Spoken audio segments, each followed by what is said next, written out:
Hi everyone, it's Kristen and I'm back to talk to you some more about engagement strategies. So engagement strategies are just some quick, simple things that help you focus on the relationship with your child and build trust, attachment, and connection. There's 5 engagement strategies. Last time we talked about the first one, which is touch, and today we are going to dive into the second one, which is eye contact. And eye contact is so important when it comes to nurturing and connecting with a child. And valuing eye contact or giving a child kind and gentle eyes shows them that they matter. It meets a deep need at the heart of a child. Taking the time to stop and look a child in the eyes tells them that they are precious, they are loved, and that they are valuable. And that is something that every child so desperately wants to hear. So eye contact is great for building trust and connection. It releases all of those good hormones that are necessary for attachment. Valuing eye contact elevates dopamine, which improves learning. It's great for regulation, great for brain chemistry, and most importantly, it builds that relationship and that bond between you and your child. So just some quick ways to incorporate this into your daily life. I really love to get down to the level of a child, so I'll get down, be face to face, eye to eye. Chin prompts are really great.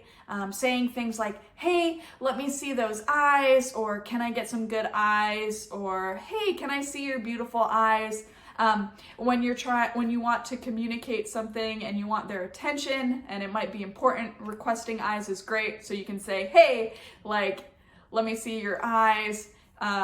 Like we talked about earlier, dopamine is released with eye contact and that improves learning. So if you want something to really, really stick, get that eye contact. Being mindful is important with eye contact. Sometimes, for instance, I might not even be aware of it and I could unintentionally be giving like a blank stare or a death stare. So I can be aware of how I'm actually looking at someone, and am I looking at them in a way that communicates that they are loved and valuable and precious.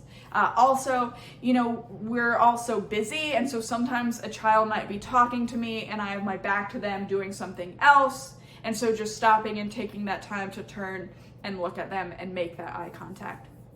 You don't ever want to force eye contact. This is especially true with children who have experienced trauma. Eye contact could be especially triggering for them and make them feel vulnerable. Sometimes the only eye contact that they have experienced would be when they are being disciplined, yelled at, or maybe experience something harmful. So they might not be able to handle long periods of eye contact. And that's okay. In those cases, you're just gonna ask for a little at a time. So maybe you look at them and then glance away, look at them and glance away, and gradually, as they feel safe and comfortable, they'll be able to handle those sustained periods of eye contact. Children also respond really well to anything that's done playfully. So you can say something like, hey, are your eyes pink? And by default, a child will usually look at you, and then you can say something like, oh, silly me, your eyes are brown. And then you can get that eye contact that you are looking for. Eye contact, it's so great, just a simple way to continue to build that trust and connection between you and your child. So that's the second of the engagement strategies, and tune in next time as we talk about the third.